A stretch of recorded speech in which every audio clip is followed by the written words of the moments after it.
نحمدہ ونصلی علی رسولہ الکریم اما بعد فاعوذ باللہ من الشیطان الرجیم بسم اللہ الرحمن الرحیم رب اشرح لی صدری ویسر لی امری واحلل عقدۃ من لسانی یفقہوا قولی رب زدنی علما اللہم فقہنا فی الدین۔ سورۃ آل عمران آیت نمبر 3، لفظی ترجمہ، روٹ ورڈ اور تفسیر۔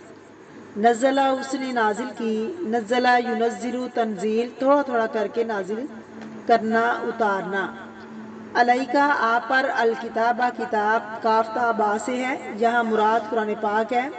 بالحق کی ساتھ حق کے، کوئی بھی قول یا فعل اس وقت حق کہلاتا ہے جبکہ وہ اس طرح پایا جائے جیسے اس کو ہونا چاہیے، وہ ویسا ہی ہو، جتنا بھی وہ مناسب اور موزوں ہو، اور اس وقت پایا جائے جب کہ اس کی ضرورت ہو، وہ ویسی ہو، ویسے کی ویسی ہی بیان ہو، اس انداز سے بیان ہو جس سے وہ بیان کی گئی۔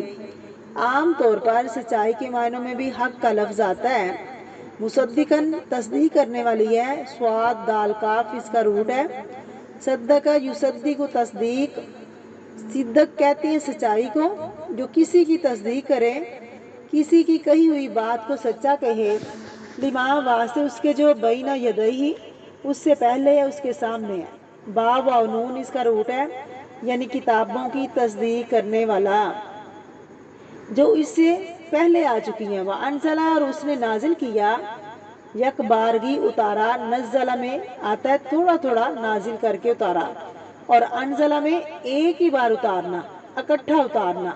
التورات، تورات جو موسیٰ علیہ السلام پر نازل ہوئی، والانجیل، اور انجیل جو عیسیٰ علیہ السلام پر نازل ہوئی۔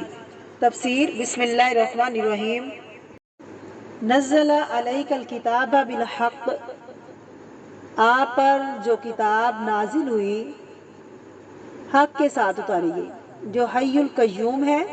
کتاب اسی کی طرف سے ہے۔ اللہ کی صفات کا ذکر کرنے کے بعد کتاب کا ذکر کیا گیا تاکہ بندے اس کتاب کی ویلیو پہچان سکیں، یہ کہاں سے آئی، کس کی ہے۔ کسی بھی کتاب کی قیمت اس کے لکھنے والے پر ڈیپینڈ کرتی ہے۔ لکھنے والا کون ہے، کس نے لکھا ہے؟ یہ کتاب اللہ کی کتاب ہے، اس نے آپ صلی اللہ علیہ وسلم کے قلب مبارک پر اتاری ہے۔ 23 سال میں اتاری گئی، تھوڑی تھوڑی کر کے اتاری گئی تاکہ لوگ اس کو پوری طرح اخذ کر سکیں، اچھی طرح سمجھ سکیں۔ اس کی حفاظت کے لیے کوئی قیمتی چیز اگر ہمیں ایک ہی دفعہ میں پوری کی پوری مل جائے تو ہم اس کا حق ادا نہیں کر سکیں گے، اس کی بے قدری کریں گے۔ یہاں اس کی ویلیو اور قدر و قیمت بتانے کے لیے بتایا گیا کہ 23 سال میں اتارا گیا قرآن پاک۔ اور کیسے اتارا؟ بالحقی، حق کے ساتھ۔ امام راغب نے بالحقی کا معنی کیا کوئی قول اور فعل اس وقت حق کہلاتا ہے جب وہ اس طرح پایا جائے جیسے اس کو ہونا چاہیے، اس انداز سے پایا جائے جو مناسب ہو، اور اس وقت پایا جائے جب اس کی ضرورت ہو۔ یہ کتاب حق کے ساتھ اتری، اور جس وقت اس کو اترنا تھا یہ ویسے ہی اتری۔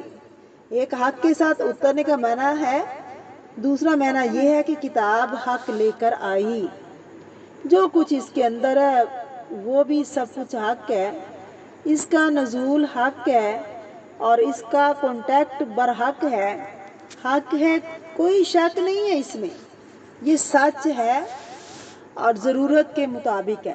وہ تصدیق کرنے والی ہے کتاب۔ تصدیق کا معنی ہے کسی کی کہی ہوئی بات کو سچا کہنا۔ لما بین یدیہ، جو اس سے پہلے کتابیں آئی ہیں اس کو یہ کتاب سچ کہتی ہے، یعنی تورات اور انجیل کو، اور اس میں جو کچھ ہے اس کی تصدیق کرتی ہے، یعنی جو درست ہے اس کو درست بتاتی ہے۔ جو انسانوں کی ضرورت تھے وہ مضمون اس کتاب میں آ گئے، اور ویسے بھی ان کتابوں کے اندر جو پیشن گوئیاں تھیں پیغمبر کے بارے میں، قرآن پاک کے نزول نے ان پیشن گوئیوں کی تصدیق کر دی۔ وانزل التوراۃ، اور اسی نے اتاری تورات، والانجیل، اور انجیل کس نے اتاری؟ اللہ نے، اسی رب نے اتاری۔ یعنی اسی نے تورات انجیل زبور وغیرہ اتاری اور اسی نے قرآن پاک کو اتارا، یہ اللہ کی طرف سے نازل کردہ ہے اور اس میں کسی قسم کا کوئی شک نہیں ہے۔